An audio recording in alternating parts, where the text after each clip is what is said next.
Hello dear students, welcome to Deep Learning from Scratch and welcome to Activation Functions Part 3। अगर आपने activation function part 1 and 2 नहीं देखे तो kindly आप activation functions part 1 and 2 ज़रूर देखें because this series is very important.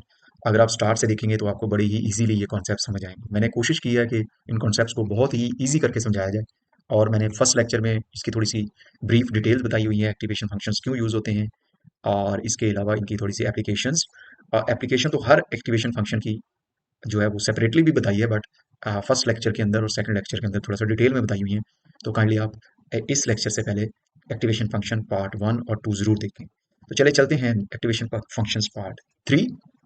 अब part 3 के अंदर हमने पार्ट 1 और 2 के अंदर जो एक्टिवेशन फंक्शन डिस्कस किए हैं डिटेल में, वो ये चार एक्टिवेशन फंक्शंस हमने डिस्कस किए हैं, सिग्मॉइड, टेन एच, रेलो और रिकी रेलो। ठीक है, अब जो एडवांस्ड एक्टिवेशन फंक्शंस हैं जिसमें इलो, गीलो एंड सॉफ्ट मैक्स, ये आज हम तीन एक्टिवेशन फंक्शंस डिस्कस करेंगे और इनका जो है वो यूजेज, इनकी एप्लीकेशन और इनकी इम्प्लीमेंटेशन जो है हम डिस्कस करेंगे। ठीक है, तो इनकी एप्लीकेशंस यहाँ पे आपको नजर भी आ रही हैं, बट डिटेल में मैंने लेक्चर के अंदर आगे बताई हुई। तो चले वन बाय वन हम एक एक एक्टिवेशन फंक्शन को डिस्कस करते हैं, उसकी definition. First of all ईलो activation function. ठीक है, अब देखें ये जो एडवांस्ड एक्टिवेशन फंक्शंस है ना, जो लीकी रेलो या रेलो या टेन एच या सिग्मॉइड हमने पहले एक्टिवेशन फंक्शंस देखे हैं, उनकी एडवांसमेंट्स हैं, तो उनके अंदर जो शॉर्टकमिंग्स हैं उनको इम्प्रूवमेंट्स, उसकी इम्प्रूवमेंट करने के लिए ये एक्टिवेशन फंक्शन डिजाइन किए गए। जैसे कि ईलो को बताया गया है कि ELU improves ReLU by allowing smooth negative values.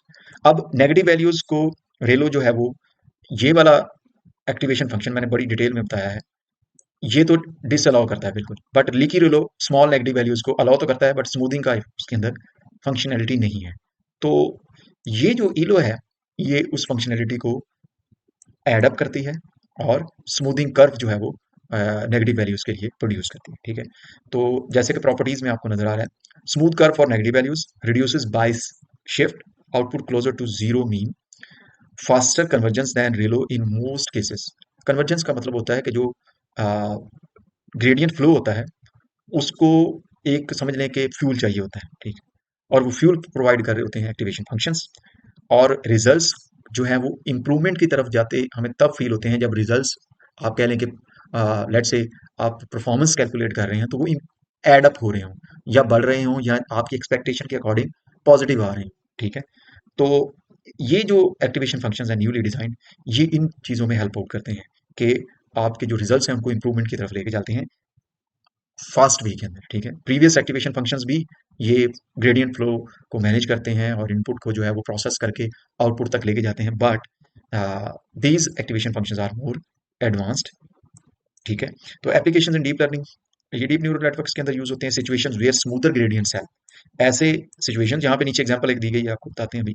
Improves training stability, smoothness जब भी हम डिस्कस करते हैं ना, तो ये ट्रेनिंग स्टेबिलिटी की तरफ हमें लेके जाता है। ठीक है, तो image classification with deeper architectures. ठीक है, ये इसकी एप्लीकेशन जो इम्प्लीमेंटेशन है पाइथन में, like other activation functions, just नाम चेंज होता है, हमने डाटा सेम रखा है ताकि आपको इजीली समझ आती जाए ये इनकी इम्प्लीमेंटेशंस।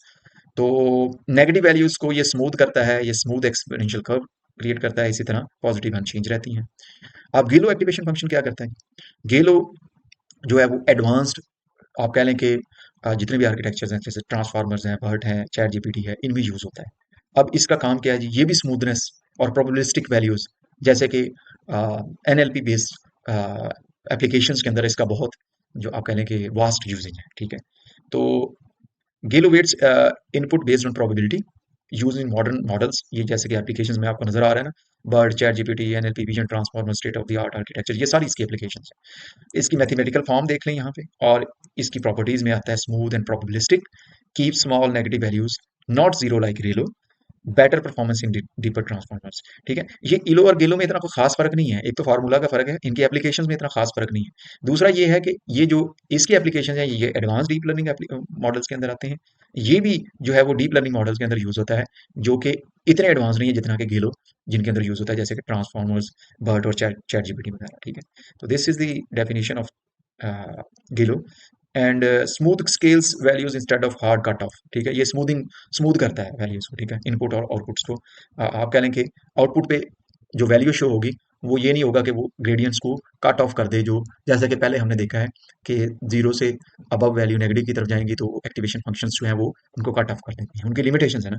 इसी तरह वन से अबव जा रही है तो एक्टिवेशन फंक्शन जो है, जैसे सिग्मोइड की बात करते हैं, तो वो उसको कट ऑफ कर देता है। तो these are the ranges of these activation functions to operate within these ranges.